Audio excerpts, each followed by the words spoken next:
Hey everyone, this is Teresa from Base 10, and today I'm going to do a Montessori deep dive on the 3-period lesson. And this is all about how to introduce language in the Montessori environment. I was going to do just a short 3-period lesson video and show you some demonstrations, but the more I got into this, the more I realized the 3-period lesson is worthy of a deep dive. And the reason why I'm saying that is because it is connected to language. And for those of you who have studied Montessori, language is a huge topic for the Montessori philosophy. So when you start going down the road of language, which is a sensitive period for the 0 to 6 age group, it becomes a massive topic. The 3-period lesson has turned into a deep dive video. So I hope that you enjoy it. Please try to stay tuned. If not, I'll put timestamps below in the comment section so it's a little easier to navigate your way through this long video on the 3-period lesson. Before we can go into the 3-period lesson, we need to look at the history of the 3-period lesson. And this may feel like we're going back quite a ways just to show what the 3-period lesson is, but as someone who's passionate about the history, especially the history of education, I think this is a worthwhile look.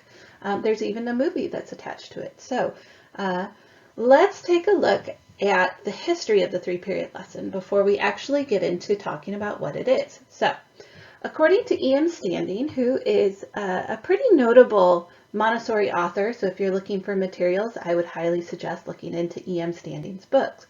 But E.M. Standing created an intellectual genealogical tree. So we can show the educational philosophies that really prepared Montessori for her work and influenced her work. The first person we're going to look at is Jacob Rodriguez Pereira. We're going all the way back to 1715 to look at this person. So 1715 to 1780 is when this person was alive.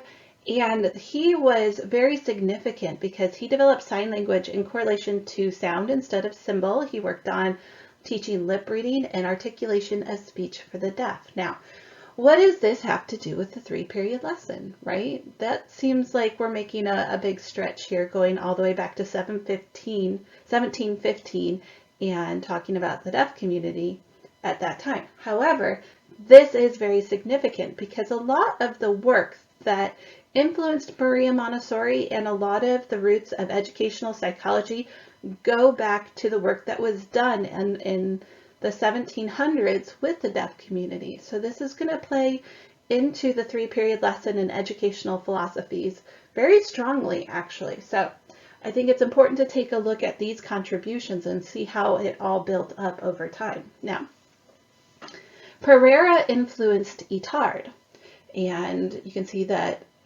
Itard was working with the deaf community in the late 1700s to the early 1800s. Now, Itard was the first to attempt this methodical education, and he applied this idea to the deaf community as well. So he worked at the Institute for Deaf Mutes, founded by Pereira in Paris. The importance and significance of this, and I really want to be I'm very passionate about this subject. I'm very passionate about this history. And I think it's important for us to point out that not everyone in our history, as a matter of fact, a majority of people in our educational history did not believe that children could learn if they had any sort of deviation, if they had any sort of medical issue. They just assumed that children could not learn if they had those issues. That's why there were so many children in insane asylums. And one of the groups of children and people that were thought to not really be able to learn, to not be able to participate in society, was the deaf community. And in the 1700s, you saw this movement come along where that thought started to change. And the difficulty is that this change couldn't just be assumed. It couldn't just happen. So these scientists actively went out. They created this hypothesis. Yes, the children can learn. They can learn. Deaf children can learn. They can even learn to talk. They can learn to read. They can learn to communicate. And here is the hypothesis. This is how we're going to test it. So they were using the scientific method to prove that children could learn. Now, in modern society, we know this, right? This is something that we've all understood since we were born, that children can learn. But I think it's important to realize back in the 1700s, that wasn't necessarily the thought of the day. That wasn't the concept that people had about any child really who was brought up with a mental or a physical issue. There were a lot of things that were attached to those challenges for children when they were growing up. Getting back to Itard, he succeeded in restoring hearing to those who are partially deaf. He is the father of otology, so he's the father of an entire science related to hearing. And Maria Montessori called Itard the founder of scientific education. Again, that gets back to that concept that, several hundred years ago, we had to prove something through the scientific method. And it seems silly that we had to prove that children could learn, but they did, and they had to do it scientifically. And getting into that scientific method, there were grants, and it's going to sound familiar to modern day too, but they had to apply for grants. They had to ask for money and say, here's this hypothesis that I have. Will you please support me financially so I can prove this to be true? So Itard went through a lot of that to try and prove something that the world did not yet know for sure was true. So Itard was a huge influence on education. And in fact, if you're interested in old movies, and it looks older than it actually is, but there's a movie called The Wild Child, and it is based on a true story, and it's this movie is by Francois Truffaut. It's a black and white movie, and it's based on Victor, the wild child of Aveyron, who was basically a child who was left in the woods, and he was left for death, and he survived. Somehow he survived, and he survived without human contact. He survived without any nurture. So all he had was nature around him. He had the animals, and somehow he survived, and he was discovered. And it was Itard who took him in, and he took him in as a science experiment. And this is where the movie really will tug at your heartstrings. I'm not going to say this is a warm, fuzzy movie, because it really does challenge you. It really, on one hand, you really want to show scientifically, for sure, children can learn, right? This is the 1800s. You want to prove this scientifically, but at the same time, how far are you willing to go to prove a hypothesis about learning? So this movie really kind of demonstrates the methods that Itard used to prove that Victor could learn, and he got very discouraged along the way. Because there were times when it felt like Victor couldn't learn, that, he just didn't have that capability. And so the movie will go back and forth kind of showing the different methods that Itard used to teach Victor, to prove that children who have some sort of difficulty, some sort of challenge, or if they just don't have any human contact, that Itard went out of his community that he was in to work with this child and try to prove to France that these children could learn and that these methods did work. So that is a huge contribution to the world of educational psychology right there. So Itard's work, it then inspired Séguin, and Séguin is the inventor of the 3-period lesson. So if you're looking at Montessori, I'm asking you to look all the way back to the 1800s to see the 3-period lesson in all of its glory for the first time it was used, and that was officially with Séguin. Now, if you go back and watch the movie Victor the Wild Child by Francois Truffaut, and if you have experience in Montessori, you're going to see a lot of familiar things. So there are still things that Itard did that Montessori borrowed from, but it was actually Séguin who invented the 3-period lesson, and that goes all the way back to the 1800s. So it's safe to say that the 3-period lesson has a good track record. It has a very long history of use and success in the classroom. Séguin educated children at insane asylums, and these analytical methods in the insane asylum is really where Maria Montessori also comes into play, because that is where she started out.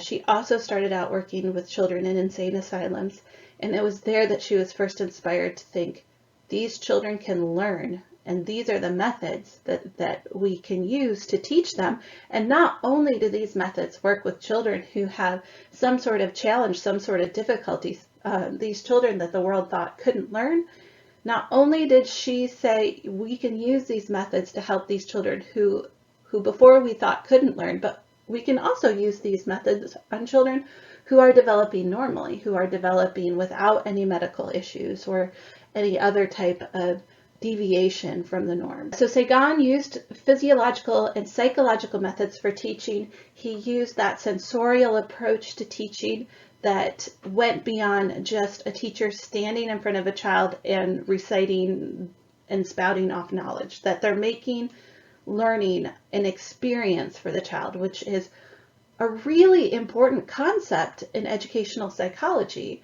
And in fact, Montessori and Sagan believed that educational psychology should be scientific and applicable.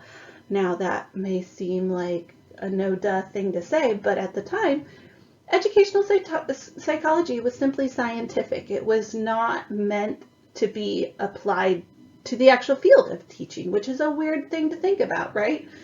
Why would you study something that you can't create an application for so that you improve the world of education? So there was that disconnect all the way back before the late 1800s. There was that disconnect between educational psychology and actually teaching. So it was Sagan and Maria Montessori who really took that scientific method and that scientific viewpoint and said, hey, we need to do something with this information. It's not enough just to observe. We need to create an application of teaching out of the scientific methods. Through Sagan's work with the 3-period lesson and working with children in the insane asylums at the time, Maria Montessori came along, and she was from 1870 to 1952, and she emphasized cognitive development and the sensory training, again, getting that sensorial experience of learning, not just having somebody recite knowledge to you, but the child learning in a sensorial way that really affected the neural pathways in the brain. She emphasized cognitive development. She put into practice sensory training. She developed these sensitive periods for learning through observation and realized that there are 4 sensitive periods that the child from 0 to 6 has for learning certain things in their life, and I'll go into that a little bit further. And Maria Montessori also noticed that there was this spontaneous interest in learning.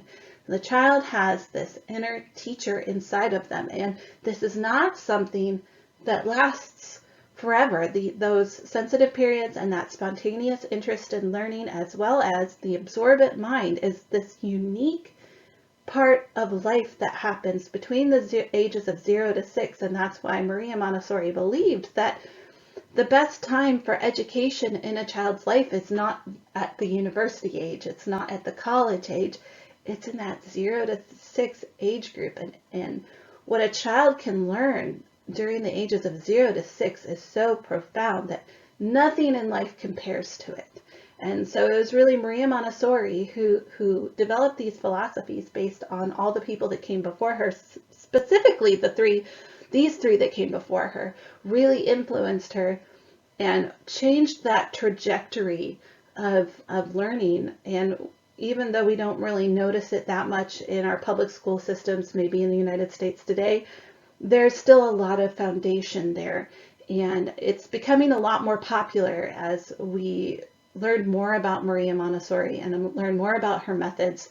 And you're starting to see even Montessori public schools pop up, as well as the Montessori private schools. So anyways, that's a little bit on the history of the 3-period lesson. Now I could go down into a rabbit hole even further because I love history and I love talking about this. So if you are interested in more of the history, I'm sure I would be happy to create more videos going over this topic. But for now, let's move on. Let's discuss Montessori's view of language. And I think in order to do this properly, we need to start with the absorbent mind. This is really the concept that Maria Montessori is known for. And this idea is centered around the fact that she believed the child absorbs his world unconsciously from the ages of 0 to 3. Now, that 0 to 3 period, we know, like if you look back in your life and I asked you, okay, so what were you doing at 2 years old? What were you doing at 1 years old? And you wouldn't actually be able to tell me from your memory what happened. You might be able to look back at pictures and talk about stories that you've heard about being 0 to 3, but you're not going to consciously remember it, right? And that is exactly what Maria Montessori was talking about this internal structure that's happening, this internal development that's happening between the ages of 0 to 3, and it's happening unconsciously. You're not aware of it. There's a period where we're talking about how the mental organs are connecting to the body, and that brings about consciousness, and that term in Montessori is called the spiritual embryo. And during the ages of 0 to 3, after birth, the spiritual embryo is busy connecting the mental organs to the physical body in order to bring about consciousness, this conscious action. And we're not just moving because we have an instinct, right? Or as Maria Montessori might say, a human tendency, because she believed that humans had tendencies and animals had instincts, and that's how we differed from animals. But from 0 to 3, we didn't have conscious action, we didn't have conscious intent, but through our interactions with the world, we became conscious, and that's what happens around the age of 3, that consciousness comes into play. So, while the child is not born with language, Maria Montessori believed that the child is born with the mechanism to develop language, which is a mental organ, as Maria Montessori thought of it. And she believed that language can only be developed through experience and interaction with the environment. And I think if we think logically about language and how it develops and how children are not born with language, they're born with making sounds, right? But they're not born with language, but they have the potential for language. So the development of language, Maria Montessori believed, illuminated the brilliance of the absorbent mind. It really goes to show you just everything that's happening in that 0 to 6 age group. The child not only acquires a whole entire language, but can use it proficiently. And they do this unconsciously. They're not even trying, right? That it just happens. It just goes to show that absorbent mind is really at work. And one of the interesting observations I've noticed is that, and I think Maria Montessori, I can't remember if it's the absorbent mind that she touches on this, but think about children who move to the United States from another country, and they have an accent, and their family has an accent. Well, if they move to the United States before the age of 6, they tend to not have that accent as they grow up. But if they move to the United States after the age of 6, they tend to retain their accent from the country that they were born in. Now, I have seen this to be true myself many times. Now, there are always exceptions to the rule, and I can think of a couple students who did very much retain their accent as they got older. And I think that has to do with just how much a child is exposed to, let's say, the American culture that they're in. If they move to America, but they don't really interact or have much experience with the culture of being in America, if they just basically stay within their own culture at home, they're not going to be exposed to that new language, right? Because this absorption really depends on experience. It depends on interaction with the environment. And so just think about how language develops and how those children who have accents or don't have accents, and at what age that changes if they move from a different country, really sheds a little bit more light on this concept of the absorbent mind. So it's an interesting thing to look at if you're curious about how language develops. Montessori considered language a sensitive period during the 0 to 6 age group. And this is actually the sensitive period, the only sensitive period that extends into the second plane of development. It has 2 stages to it, which I'll touch on a little bit later. So while the child's language develops quickly, there are moments when he will be learning internally and expressing very, very little. So you might see a child who learned a bunch of words and then maybe doesn't express himself very much for 6 months. And that's because a lot of times that child, when they're learning so much internally, they don't have as much ability to express themselves as much. So don't be too worried if you see this ebb and flow of language developing, because it takes a lot of internal work to hear the language and process it before the child can express it. So you are going to see these periods of time when your child is going in and out of that expressive point as compared to that internal learning. So when the child does finally express what he has learned, he will demonstrate it with an explosion of knowledge. It's going to be one of those things where you all of a sudden look over and you're going to think, where did that come from? How did that happen? It's because the child had actually been working on a lot of that internally before he talked about it, before he said it, before he expressed it. So it's one of the joys of being around children, is getting to see all of a sudden they just drop this knowledge on you, or this ability on you, and you're in awe of what they can do. And that 0 to 6 age group is one of the most remarkable age groups for that experience. Just to give you an idea of how amazing this 0 to 6 age group is, especially when it comes to language, I found this quote by Maria Montessori, and it's from the book The Absorbent Mind. And she says, "In 2 years, this mite has learned everything. In these 2 years, we see a consciousness gradually awaking within him at an ever faster rhythm, until suddenly it seems to be taken by a fair wind and begins to dominate everything." Before we get into actually talking about the 3-period lesson, we also need to talk a little bit about neuroscience, because in order to explain to you why something as simple as a 3-period lesson works, we have to understand a little bit more about how the brain works and how the brain develops in that 0 to 6 age group. So we now know in science, we've discovered that humans are born with this excess of neurons. We have too many of them. So what does your brain do? Well, it has to get rid of some, right? So neural pathways are strengthened through experience with the environment. We know that the more we experience something, the more we develop this neural pathway. And pathways that are not strengthened lead to what's called synaptic pruning. And this means that the environment directly affects the child's neural pathways. So what the child experiences, and remember in the 0 to 6 age group, the child experiences everything around them. Anything that's just in the environment, everything the child hears, everything the child touches, everything that happens to the child, everything that happens around the child, including feelings and bias and all of those things that you try to tuck down in you and you try to maybe hide from other people, the child is going to pick up on that as well. So when we say the child absorbs everything, the child absorbs it without discrimination. That's why Maria Montessori said that the absorbent mind is like a sponge.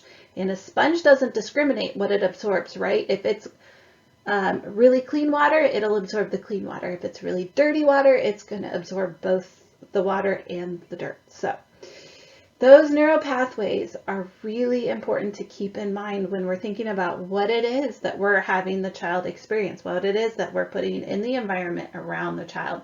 Because whatever the child experiences, those are the neural pathways that get strengthened. And the ones that the child doesn't experience, those are the ones that are going to get pruned. Now, during the ages of 0 to 6, neural pathways are strengthened through 4 sensitive periods. And these 4 sensitive periods are windows of opportunity that are very special. They don't happen again for the rest of your life. This is it. These windows of opportunities to learn something and acquire a skill happen at this stage. And the first sensitive period is order. Now, why does a child have a sensitive period for order? What is the purpose of that? Well, if you are new to this planet, if you come out and you're trying to adapt to this planet, this life, what do you need to figure out what to do? Well, you need order.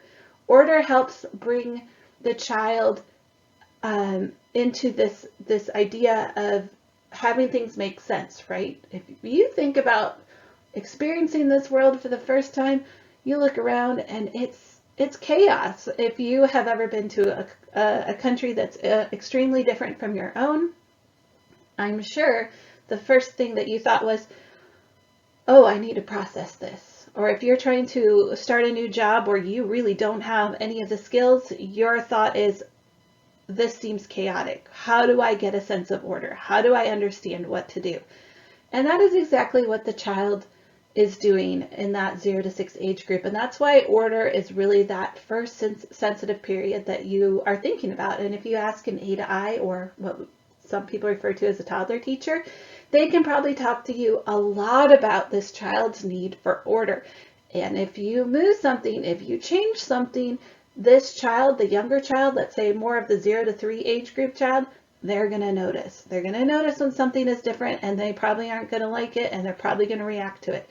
So just remember, when your child throws a temper tantrum because you moved the laundry basket to a different spot, or you changed which plate that they're going to eat their snack out of, don't be surprised if they freak out over that, because that changes their sense of order. And as they're growing and developing and things are changing around them so quickly, that order is really a survival guide for the child. So keeping that sense of order for your child in that 0 to 6 environment is so important, so that the child has predictability. They can predict what's going to happen. They can process what's going to happen. They're going to understand what's going to happen. So order is super important. Now, let's move on to language.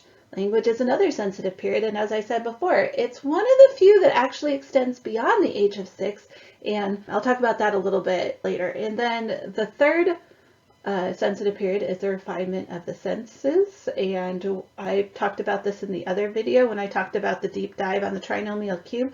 I really talked about the refinement of the senses, and why do we want to refine the senses? Why do we want the child to really refine every single sense in their body between the ages of 0 to 6? It's because it helps them, first of all, it does help them make sense of their world. It helps them with that sense of order, because they know how to think about things. They're being introduced to every possibility that their senses are taking in, and they're trying to put it in an order. They're trying to label it. They're trying to organize it. And they're also picking up on more details. And the more details they have, the more observant they become of their world. And that really helps them not only adapt to their current environment, but it's also going to help them adapt to the wider world around them. And the fourth sensitive period is the refinement of movement. And we like to call this the path of maximum effort. Have you ever noticed that a young child, especially the child between the ages of 0 to 6, love to take the path of maximum effort? That's why when you're in a huge hurry and you're like, come on, we gotta go, that child wants to climb over everything, around everything, wants to walk on the curb, maybe climb up the tree bursts and spin around a few times, and then get to your destination. So as an adult, we like the path of minimum effort, or most efficient effort, while a child is really wanting to get that maximum effort. So if you think about how your child does everything, maybe to make your trip to the store less efficient, look to see if maybe it's part of their refinement of movement. That could be what it is that's going on, because children need to move and they love to move, and their inner teacher is telling them, I've got this body, it's growing like crazy, I've got to refine this skill. And that's why dance classes and movement classes and just having time to exercise and be out in nature is so important to that 0 to 6 environment. It's because they need that path of maximum effort so they can refine their movement. Those are the 4 sensitive periods. Now, the development of the mental organs for language and memory is very evident during the sensitive period for language. So let's get back to the language sensitive period.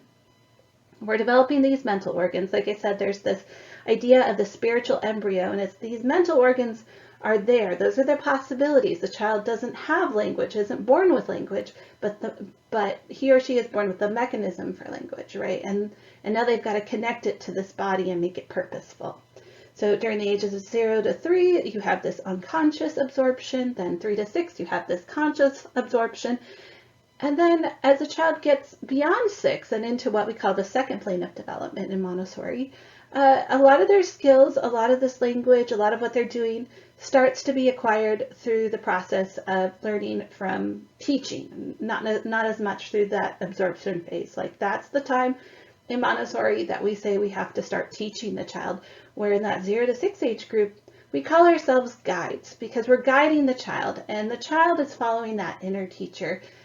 We're not really doing the teaching. We're giving that sensorial impression. We're giving them the opportunity to experience the environment in a very specific way. So we're linking them to materials that teach the child, but we try to be very careful as the guide not to be the teacher until that child moves more into that second plane of development, which is that 6 to 12 age group. That's when we start really getting into those teaching philosophies, whereas before we're really focused on being the link to the materials and guiding the child to the materials that let the child follow that inner teacher that is very active in those 4 sensitive periods at the time.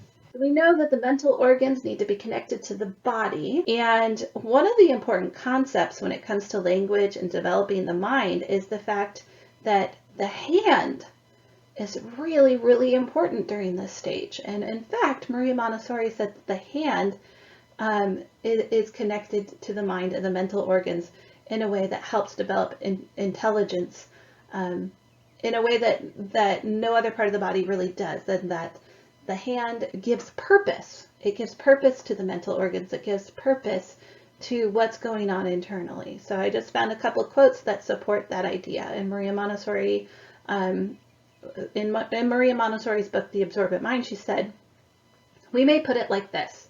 The child's intelligence can develop to a certain level without the help of his hand. But if it develops with his hand, then the level it reaches is higher and the child's character is stronger." And this really just goes to purpose, right? It's one thing to have a mind, it's one thing to have a body, but the two have to come together. And the hand is what gives things purpose. And I think that's also why as adults, we like to have purposeful work. And that's why many of us, I like to knit. Some people like to do woodworking. A lot of us go back to, I need to do something with my hands, right? And it's because the hand and the mind are very much connected.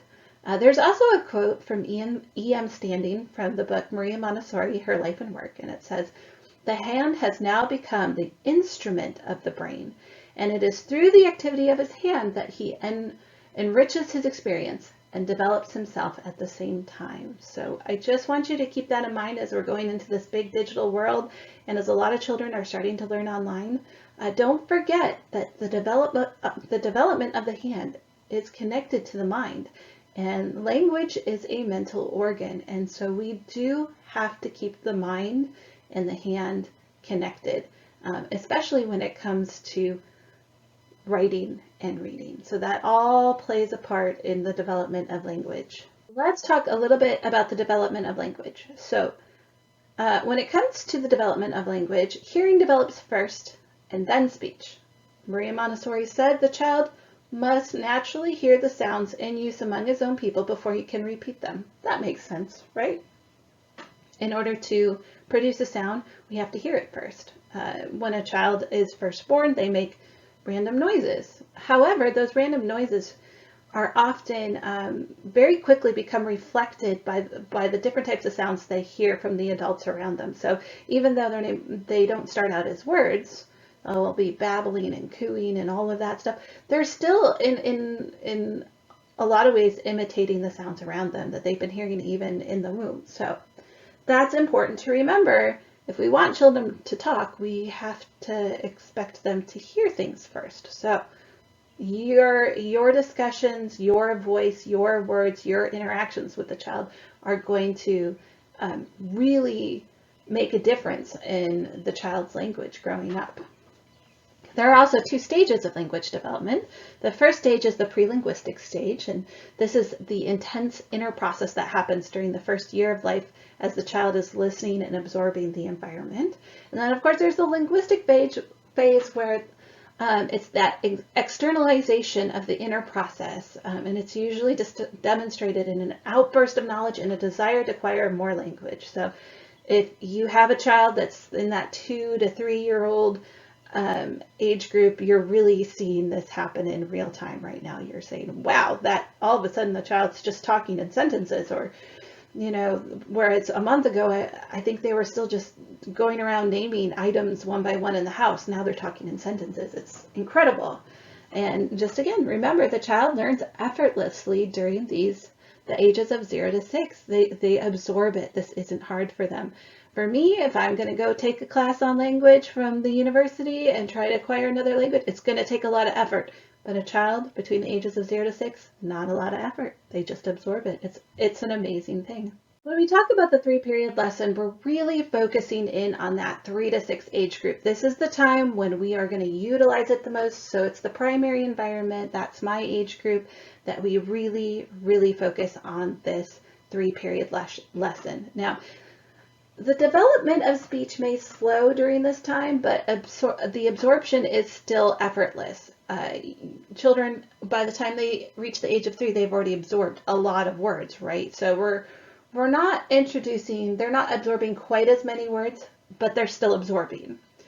And this is why that 3-period lesson is going to come into play in a really important way, because we're going to be very intentional about what words we're introducing to the child in the 3 to 6 age group. Now let's talk about a little bit more about that second part of the sensitive period for language. Now we know the first part, it's just this effortless thing. Children have this insane ability to absorb the language around them and they start expressing it, right? Then maybe it slows a little bit. Maybe they're not as interested in language around the age of 3 to 4. Maybe it slows down a little bit. And then by the time you're 5, something happens. That 5 to 6, they start to become more focused on the relationship between words. So instead of just going around saying, what's this, what's this, what's this, what's this, and labeling everything in the environment, they become really interested on what's happening between the words, what's going on with those relationships. And in the AMI primary environment, we don't really give grammar lessons. I won't say that because that would be incorrect. We give sensorial impression of grammar, and we have lessons that start exploring this relationship between words. And those lessons really come into play around the age of 5 or 6 and will continue into that second plane of development, or as a lot of people understand it, that first, second, third grade environment. As many of you know, nouns will be the most common type of word the child will learn at 3 years old. And like I said before, what's this, what's this, what's this? It really goes from what is this, and eventually why or how. They start thinking more critically later on. But at first, you're going to be going through a lot of nouns. So, and I think anybody who's had a 3-year-old or a 2-year-old probably knows that already. Language in the Montessori environment is given throughout the classroom, but only after the child has experienced the material. The sensorial impression has to build up those neural pathways in the mind. We want the child to have a sensorial experience first with the material. And that is why we're really careful to give language in the classroom before there's been an experience with a material. Then after that experience, I might go and I might get a pitcher, I might get a spoon, I might get, let's say, a paintbrush. Let's say I grabbed 3 objects in the room that the child has experienced. They've experienced it for some time now. I know that the child is comfortable using the material, and that's when I would give a 3-period lesson, and I would say, this is a pitcher, this is a paintbrush, and so forth. I would tell them what the word is, and then we'd go into our 3-period lesson. Whatever vocabulary you want your child to acquire, I would suggest finding a way to have that sensorial impression of whatever it is you're trying to teach them first, that physical impression of an idea. That's going to come first, and then we're going to give specific language, because in that 3 to 6 age group, we're not just worried about giving the child language. We want it to be very purposeful language. We want it to be a very specific lesson. So let's talk about the process of the 3-period lesson, and it's going to start with that sensorial impression. The child is presented with the material, and they the child receives a sensorial impression of the material. If I'm doing a lesson on the pink tower, I'm going to let the child explore that, and then I'll come back. It could be a week later, 2 weeks later, a month later, and then I'll give the child language on those. And I'll say, this one's large, this one's small. And then you can do comparatives and superlatives of largest, smallest, larger, smaller. For that, I would give the lessons separately. However, we do have a few works where we just give a quick sensorial impression of the material, and within that same lesson we go into a 3-period lesson. So it changes depending on the material, but most of the time the lessons, that sensorial impression in the 3-period lesson is completely separate. So what is the 3-period lesson? So the first period of the 3-period lesson is when the guide gives the language for the material or the symbol.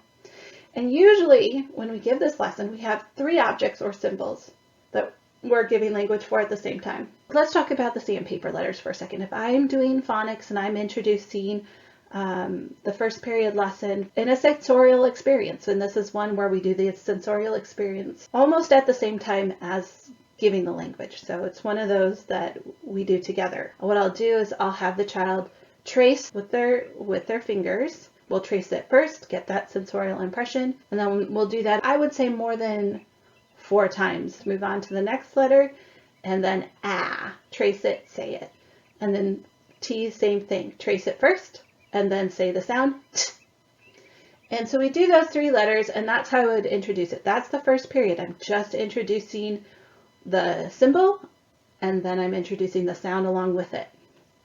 The second period, I'm going to ask the child to move or manipulate the material or the symbol in connection to the word or the sound. And this is the association phase of the 3-period lesson. So let's say I have my sandpaper letters out and I say, can you hand me the Can you put the T behind your back? So I'm going to ask the child to do something. And that's very sensorial, right? Like that multi-sensory approach. The child is experiencing that material in different ways in association with the language or the sound. So I'm going to ask the child to manipulate it, and then I'm going to move on to the 3rd period, which is really the testing phase, really to see if the child understands it. In this phase, the guide will ask the child to recall the language for the material or symbol upon request. So I might take my sandpaper letters, I'll mix them up, and I'll put the first one down, and let's say it's the letter A, and I'll say, what does this say? And if the child says I know the child has absorbed it pretty quickly. And I'll still come back the next day and see if the child remembers it, give them a little bit of distance, but at the same time, I'll put the over to the side. And if they get it wrong, though, I'm not going to correct them. I'm just going to make a note saying, okay, the child didn't pick it up that quickly.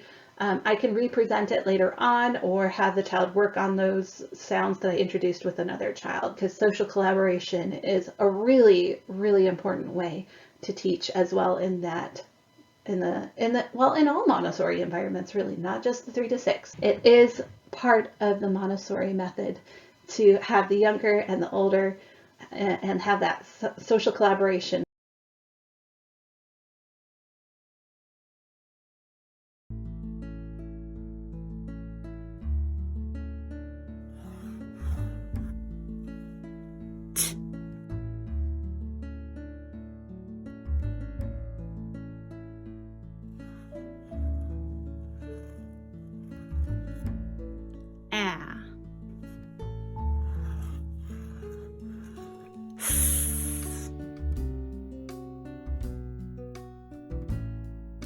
Can you point to the What about T? S. Knock, knock. Who's there?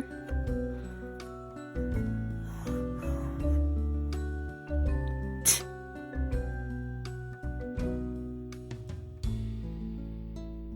S. T.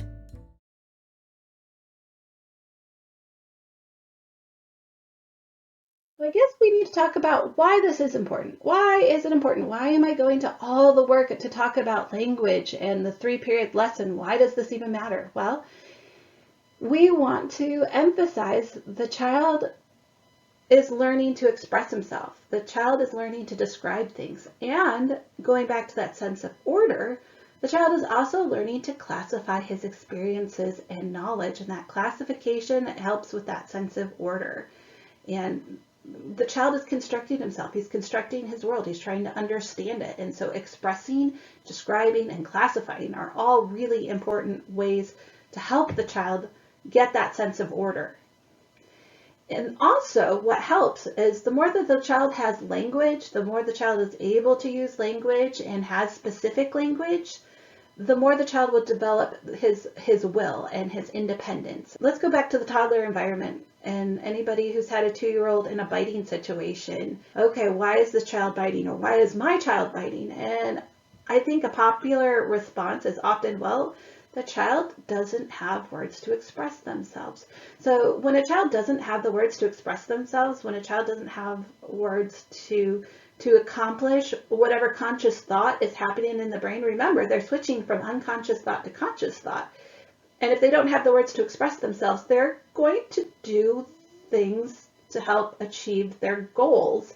And sometimes that's very destructive, or sometimes it keeps them very codependent or just plain dependent on adults or other people. And I think if also another dynamic you might want to look at is, let's say an older sibling and a younger sibling. Do you ever have that older sibling that talks for the younger child, that does everything for them, and the child just doesn't express themselves as much? And do you ever get to that point where you're like, I need that child to use their own words, to talk about their own experiences, and not have the older child do everything for them, right? They don't develop independence when that happens. So independence is a really important reason why this development of language is so important, and why we go through this elaborate lesson of introducing concepts and introducing language in the Montessori environment in very specific ways. And this also helps connect the child to the community and to other relationships. So when the child can express themselves, when they can talk, when they can write, and when they're able to read, it helps connect them to community better, it helps them develop relationships better. And a child that isn't able to talk as well, I think, I'm thinking of some children who don't have the ability to talk in classrooms, and it takes a lot of community work to help children especially in that 0 to 6 age group, understand that a child who isn't expressing themselves in the way that they're used to is still trying to communicate with them, and that they have to figure out ways to communicate with the other child. And sometimes that's through sign language. But there is some difficulty there. And children who come from different countries and don't speak the language, you'll notice sometimes they will sometimes get excluded when other children can't understand what they're saying, right? So language development is really important. Giving them a wide vocabulary, giving them experience with talking, giving them experience with vocabulary around the classroom instead of just pulling you around and pointing to what they want, that's more stressful. You want to build up success for them in giving them lots of language. It also helps them develop their vocabulary for writing. And in the Montessori environment, writing comes first, because writing is an expression. They've heard the sound and they're expressing the sound. Reading comes second, because to read, they have to understand, they have to look at what someone else is saying and try to decode it. And that's much harder than understanding what they're saying, understanding what's going on in their mind and expressing it. So, and then another quote by Maria Montessori is, the child does not read until he receives ideas from the written word. The child uses all his experiences from spoken language and experiences to interpret words, which we call synthesis. So the child can't read until he's received all these ideas, and we want to make sure we're giving this vocabulary-rich environment so that the child receives ideas, and when he goes to read, he can interpret those words and those ideas. What types of 3-period lessons will you see in the practical life area? Well, I explained it a little bit before, that any object that the child uses in the practical life environment can be used for a 3-period lesson, but again, only after the child experiences it, right? We want them to have that sensorial impression. So this can be a picture, a broom, art supplies, table settings, utensils, cleaning supplies, sewing supplies, any of it. Anything you put in the classroom can become a 3-period lesson if you want to introduce vocabulary in a very formal way. There's a lot of times we can just introduce things informally, but if there's a vocabulary that you really want to set into motion in your room, if it's a really important vocabulary, do the 3-period lesson. And if you're doing a 3-period lesson in practical life, you can just get a tray, collect 3 objects from the practical life area, and then proceed with your 3-period lesson with that introduction, association, and then that 3rd period of recalling that information when requested. The 3-period lessons in the language area are a lot. It starts out usually with language cards, which are just cards with pictures on them. Now you can also use your classified cards or 3-part cards and just take out the part that has the picture only. We don't really want to use the cards with words on them at that point in time. We just want the pictures. And then you'll go through the 3 cards at a time, go through the ones that they don't know, and give them language for that with the 3-period lesson. As I described before, the sandpaper letters are another way to use the 3-period lesson. That's one of the most popular ways to use the 3-period lesson. It's probably one of the more common lessons that people think of when it comes to the 3-period lesson.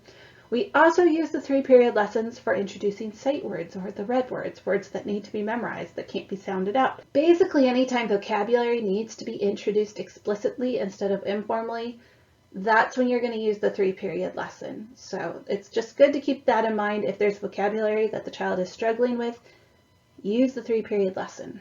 The 3-period lesson in the sensorial area is huge. I have several pages just of language lessons for the sensorial area. And pretty much most of the time, the language in the sensorial area comes after the child has experienced the material. And this goes back to, if you go back to my video on the deep dive of the trinomial cube, you're going to understand a little bit more about that. So I'm not going to go over that here. Some exceptions to 3-period lessons in the sensorial area. One I'm going to point out specifically is the stereognostic bag. So if you have a bag with objects where the child puts his hand in and he's trying to figure out what the object is by feeling it, this is not a language lesson. The child, whatever you put in that bag, the child should already have the language for those objects, because the game is played using the child's familiarity with the object. So they already need to have the language for it. They already need to have that familiarity so that when they put their hand in there, they can guess. That is one exception to the sensorial area where I'm going to say don't use the 3-period lesson because the language should already be there. Another exception is the rough and smooth boards are the first, really one of the first sensorial lessons given, and we give a short sensorial impression of the rough and the smooth and then go straight into the language. So it's all part of the same lesson right there. It's kind of like the sandpaper letters in that sense, with the very short impression of the material and then the language, go straight into the language. Also, an exception in the sensorial area to introducing language is the visual non-isolating materials. Often you've already given all the language for those materials, and it's not really necessary to do a whole lot of language lessons with the visual non-isolating materials. And for an example of the visual non-isolating material, that would be the trinomial cube. So again, go back to my trinomial cube video and you'll get more information about that. Some examples of using language with the sensorial area is the pink tower.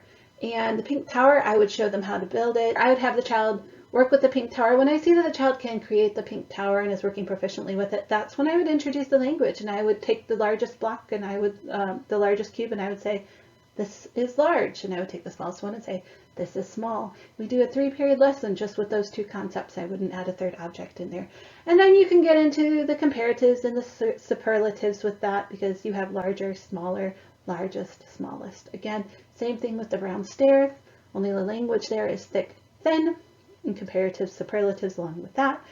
And then probably my favorite lesson in the sensorial area, because it's insane, the lesson with the bells is just, I love it. I'm going to try to not go in the rabbit hole as I go into this. Anyways, some of the 3-period lessons you can do with the bells are names and symbols of the notes. You're going to have to introduce those. Those are very specific lessons, very specific vocabulary and specific symbols. It's like reading words. It's like learning your numbers in the math area. So names and symbols of notes. Another way to use the 3-period lesson with the bells is high, low. This is high, this is low.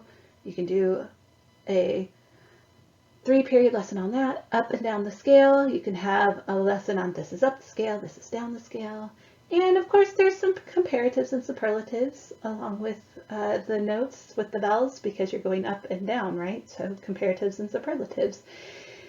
And I would stick with higher and lower unless you're ready to introduce sharps and flats and all that good stuff that comes with music. So that is a quick overview of language in the sensorial area, but believe me when I say in the AMI album, the language in the sensorial area is immense. There's a huge list. We also use 3-period lessons in the math area, and it is really important in the math area, but before I tell you about that, I just want to make sure that you know that in the Montessori environment, we always introduce quantity before symbol. What does this mean?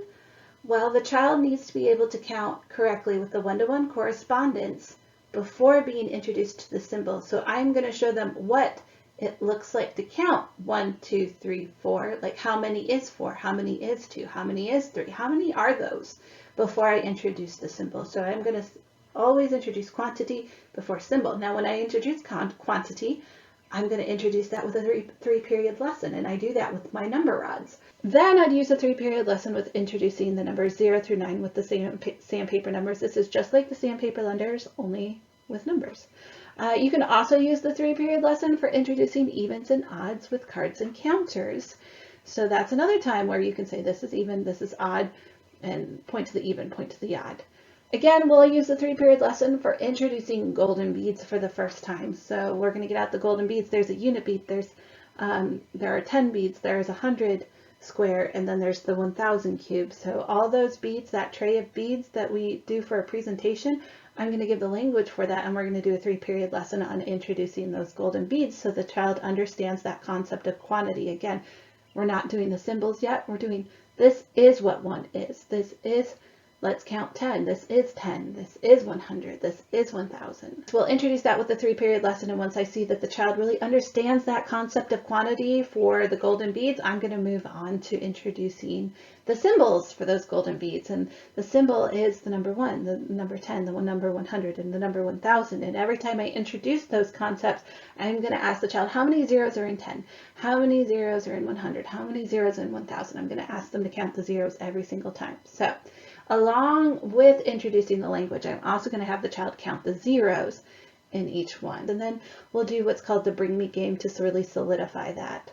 So basically, anytime new or more abstract versions of symbols appear in the math area, they should be related back to the previous material that the child has mastered. And you're going to show how they are the same, and then show how they have become a little bit more different or a little more abstract. Then you're going to give that 3-period lesson just to make sure that the child is understanding that next progression from concrete to abstract. Example of this would be when you're transitioning from the golden beads to the stamp game. You know, you're going to bring over what they've mastered before. You're going to bring over those golden beads, those cards, and show how they're similar to the stamp game. And then you're going to show, well, this is how it's a little bit different. Again, you're going to want to count those zeros every time you introduce those stamps. So then you're going to show the child the stamps, and then you can do a 3-period lesson of, can you point to the 1? Can you point to the unit? Can you point to the 100? Can you point to the 10? Can you point to the 1000? Ask them to do something with it. And then you can say, can you show me which one is the 1000? Or what is this stamp? And the child will hopefully say 100, and I say, how many zeros are in 100? 2. So that's just a little bit of how we use the 3-period lesson in the math area. Real quickly, I want to tell you a little bit about extending the 3-period lesson. You can do distance games, the bring me games, because the distance games are really important. And not only that, you don't need to use Montessori materials to do distance games, and they are great for cognitive development. Also, make sure the 3-period lesson is available for students to enjoy playing or working together.